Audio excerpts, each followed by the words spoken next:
शेजारी येऊन थांबायचं. त्याचप्रमाणे मी विनंती करतो किकवीचे सरपंच नवनाथ कदम यांनी मोर्चाला 2च मिनिटांमध्ये मार्गदर्शन करायचंय. कशा भाषण नाही निघायचंय ना. चला ठीक आहे. ओके ओके ओके 2 मिनिटं काय सोयीचं. एकच मिनिट. नवनाथ कदम यांचं एक शेवट होईल आणि त्यानंतर वंदना होईल. सर्वांना क्रांतिकारी जोगी आज या ठिकाणी दिल्लीला न्याय देण्यासाठी आपण या ठिकाणी सगळेजण जमलो आहोत. या ठिकाणी पुणे शहरातून, पुणे जिल्ह्यातून, सातारा जिल्ह्यातून बरेचसे सर्व पदाधिकारी या ठिकाणी भोर या पुण्यनगरीमध्ये या ठिकाणी उपस्थित झालेले आहेत. आपल्या सर्व स्वयंसेवकांना एक विनंती आहे की हा मुख्य मोर्चा आहे. कुठल्याही प्रकारची घोषणाबाजी न करता आपल्या भैयाला न्याय देण्यासाठी हे सर्वजण महाराष्ट्रातून या कानाकोपऱ्यातून या ठिकाणी साखी भाऊ गायकवाड उपस्थित राहिले आहेत. त्यांचं या ठिकाणी आयोगाच्या वतीने सहर्ष स्वागत. या ठिकाणी महाराष्ट्रातून तमाम भीमसैनिक या भोर नगरीमध्ये आलेला आहे आणि ही भोर नगरी म्हणजे ही श्री छत्रपती शिवाजी महाराजांच्या पदस्पर्शाने पावन झालेली नगरी आहे.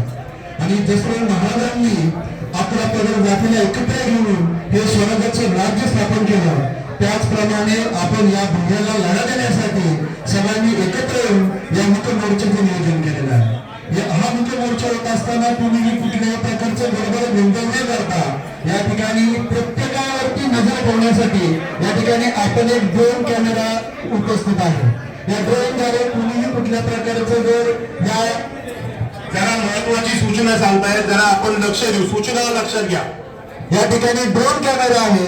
या ड्रोन कॅमेऱ्याच्या माध्यमातून प्रत्येकावरती नजर ठेवण्यात येणार आहे. त्याच्यामुळे या मोर्चामध्ये काही हौसे गौशे नवसे जरी आले असतील तरी त्यांना एक विनंती आहे की कुठल्याही प्रकारचं गालबोट न लावता हा मुख्य मोर्चा शांततेत आपण ठिकाणी पार पाडायचा आहे. या मुख्य मोर्चाची रचना असं असेल, या ठिकाणी दीक्षाभूमीपासून श्री छत्रपती शिवाजी महाराजांच्या पुतळ्यापर्यंत आपण मुख्य मोर्चा नेणार आहोत. त्या ठिकाणी पीडित कुटुंबातील भैयाचे चुलते असतील, त्याचा भाऊ असेल, त्या ठिकाणी ते त्यांचे मनोगत व्यक्त करतील आणि त्यानंतर कृती समितीच्या माध्यमातून आपण माननीय तहसीलदार आणि प्राण साहेबांना या भैया साहेबांना चांगला न्याय मिळावा, त्याच्या पुण्यांना कठोर शिक्षा मिळावी, त्यासाठी आपण निवेदन देण्यासाठी त्या ठिकाणी तहसीलदारांना किंवा त्यांच्या एखाद्या प्रतिनिधीने आपण त्या ठिकाणी बोलून त्या ठिकाणी आपण आपला अर्ज करण्यात त्या ठिकाणी जाणार आहोत. एवढीच या ठिकाणी विनंती करतो. या ठिकाणी आपण थोड्याच वेळा या मुख्य मोर्चाला सुरुवात करणार आहोत. पुन्हा एकदा सगळ्यांना मी आयोगाच्या वतीनं आपल्या कळकळीची विनंती करतो की कुठल्याही प्रकारची घोषणाबाजी न करता आपण सगळ्यांनी या मुख्य मोर्चामध्ये सामील होऊन या मुख्य मोर्चाची सांगता चांगल्या प्रकारे करावी अशी मी आयोगाच्या वतीने या ठिकाणी विनंती करतो. जरा एक महत्वाची सूचना आहे. सूचना